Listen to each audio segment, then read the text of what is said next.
দর্শক, আমাদের প্রধান উপদেষ্টা ডক্টর মোহাম্মদ ইউনূস তিনি যে আভাস দিলেন, সেই আভাসে কি আমরা এটুকু বুঝতে পারি যে বাংলাদেশ যুদ্ধের দিকে যাচ্ছে?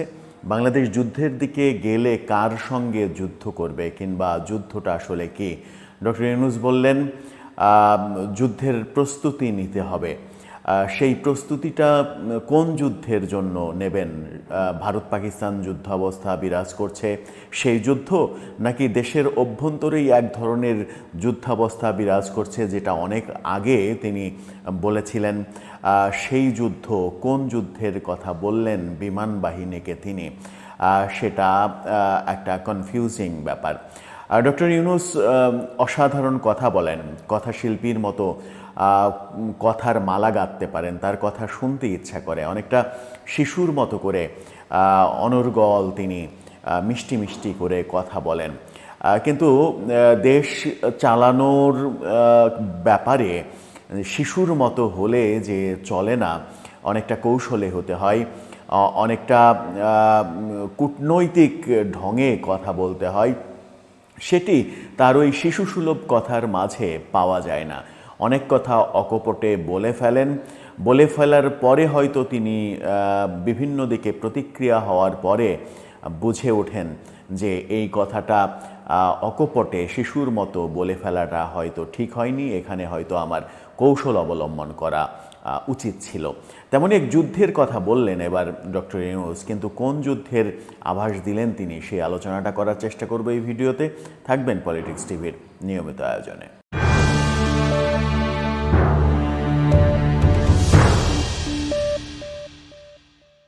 দর্শক, পলিটিক্স টিভির নিয়মিত ভিডিওগুলো এখন থেকে স্পন্সর করছে প্রজাপতি.টিভি, নতুন ওটিটি প্ল্যাটফর্ম। আপনারা চাইলে ইউটিউবে, ফেসবুকে, ইনস্টাগ্রামে, টিকটকে দেখে নিতে পারেন।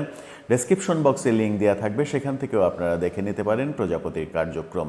চলে যাচ্ছি মূল ভিডিওতে। বলছিলাম ডক্টর ইউনূসের যুদ্ধের কথা। তিনি আজকে বিমান বাহিনীর ঘাঁটি পরিদর্শন করেছেন এবং বিমান বাহিনীর বিমান মহড়া, যুদ্ধের যে মহড়া, সেই মহড়া নিজ চোখে দেখেছেন। এবং সেখানেও তিনি শিশুর মতো বলেছেন যে আগে টেলিভিশনের পর্দায় এগুলো দেখেছি, আজকে প্রথম সরাসরি দেখার অভিজ্ঞতা হলো, এবং সেই অভিজ্ঞতা যে তার অনেক ভালো লেগেছে সেই কথা বলেছেন। তিনি বলেছেন যে অনেকের মতো আমি যুদ্ধবিরোধী লোক, আমি চাই না বিশ্বে কোথাও যুদ্ধ হোক, কিন্তু আমি না চাইলেও বিশ্বের এখন যে অবস্থা, চারিদিকে যুদ্ধাবস্থা। ভারত পাকিস্তানের যুদ্ধের কথা তিনি বললেন, আসন্ন যুদ্ধের কথা বললেন যে সকালেও খবর দেখলাম, মনে হলো যে আজকেই বোধহয় এই লেগে গেল তাদের যুদ্ধ। এরকম পরিস্থিতিতে আমাদের শুধু শুধু বসে থাকলে চলবে না, আমাদেরও যুদ্ধের প্রস্তুতি নিতে হবে। এই কথাটাই সব থেকে গুরুত্বপূর্ণ কথা, যে আমাদেরও যুদ্ধের প্রস্তুতি নিতে হবে, বসে থাকলে চলবে না। কিন্তু কোন যুদ্ধের প্রস্তুতির কথা তিনি বললেন? ভারত পাকিস্তান যুদ্ধ নিয়ে, আসন্ন যুদ্ধ নিয়ে যে যুদ্ধের কথা হচ্ছে, যে যুদ্ধ বাঁধবে এই বুঝি বেঁধে গেল, সেই যুদ্ধাবস্থা, সেগুলো নিয়ে নানা রকমের কথা রয়েছে। বাংলাদেশের গণমাধ্যম এখন এতটাই বেশি স্বাধীনতা ভোগ করছে যে তারা এমন গণজরিপও করছে তাদের গণমাধ্যমে যে ভারত পাকিস্তান যুদ্ধ লাগলে আপনি কার পক্ষে অংশ নেবেন। এই ধরনের অবিবেচক, মূর্খ, নোংরা মিডিয়ার কাজ কারবারও আমরা দেখছি। স্বাধীনতার নামে তারা এক ধরনের উগ্রপন্থাই বেছে নিয়েছে, এবং বর্তমানে বাংলাদেশে যে পাকিস্তান পন্থা অনেক বেশি মাথাচাড়া দিয়েছে, সেই সুযোগ নিচ্ছে কিছু কিছু গণমাধ্যম, এবং কিছু কিছু গণমাধ্যমের কর্তা ব্যক্তিরাও যে পাকিস্তানপন্থী এই ধরনের জরিপ সেটা বলে দেয়।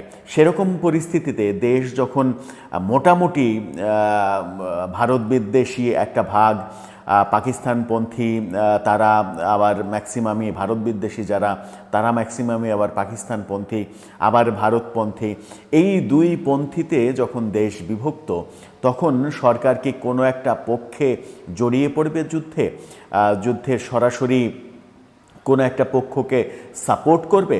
তা না হলে বিমান বাহিনীর যুদ্ধ কৌশল, বিমান বাহিনীর শোডাউন, এগুলো দেখে তিনি এই কথা বলবেন কেন যে আমাদেরও যুদ্ধের প্রস্তুতি থাকতে হবে, নাকি ভারত পাকিস্তানের যুদ্ধ বাদলে আমাদের সীমান্ত আক্রান্ত হতে পারে, সেই ক্ষেত্রে আমাদেরও ভূমিকা রাখতে হবে, সেই প্রস্তুতির কথা বললেন? কোন প্রস্তুতির কথা বললেন? নাকি এর আগে অনেক দিন আগে তিনি যে বলেছিলেন দেশে একটা গৃহযুদ্ধের মতো অবস্থা বিরাজ করছে, এই যুদ্ধ আমাদেরকে উতরাতে হবে, সেই যুদ্ধের কথা কি বললেন যে দেশের অভ্যন্তরেই কারো কারো সঙ্গে তার যুদ্ধ করতে হবে, সেই সঙ্গে সেই ক্ষেত্রে প্রতিপক্ষ কে বা কারা হবে সেটাও একটা প্রশ্ন। যাই হোক, প্রধান উপদেষ্টা যে কথাটা বললেন যুদ্ধের কথা, যুদ্ধের প্রস্তুতির কথা, এটা একটা আতঙ্ক তৈরি করে। প্রধান উপদেষ্টার এই শিশুসুলভ কথাটা একটা আতঙ্ক তৈরি করে। এই আতঙ্কের মধ্যে আমরা আসলে বসবাস করতে চাই না, কারণ আমরা চাই প্রধান উপদেষ্টা যেমন শিশুর মতো অনেকটা শিশুসুলভ তার আচরণ, শিশুসুলভ তার কথাবার্তা, অকপটে সব কিছু বলে দেন, তেমনই থাকুন, কিন্তু কথাবার্তা রাষ্ট্রনায়কোচিত একটা কৌশলগত কথাবার্তাও মাঝে মাঝে প্রয়োজন। খুবই সেন্সিটিভ বিষয়ে কথাগুলো যদি শিশুর মতো হয়ে যায় তাহলে সাধারণ জনগণের বুঝতে অসুবিধা হয় যে তিনি এটা দিয়ে কি মিন করলেন আদতে। আমরাও এই কথাতে বোধহয় সেই কনফিউশনে পড়ে যাব। আমার মনে হয় যে তার পরবর্তী কোনো কথাই বিষয়টা ক্লিয়ার করবেন যে আদৌ তিনি এটা কথার কথা বলেছেন নাকি বিমান বাহিনীকে উৎসাহিত করার জন্য বলেছেন। দর্শক, আপনার কি মনে হয়? আপনার মতামত জানিয়ে লিখতে পারেন আমাদের কমেন্ট বক্সে।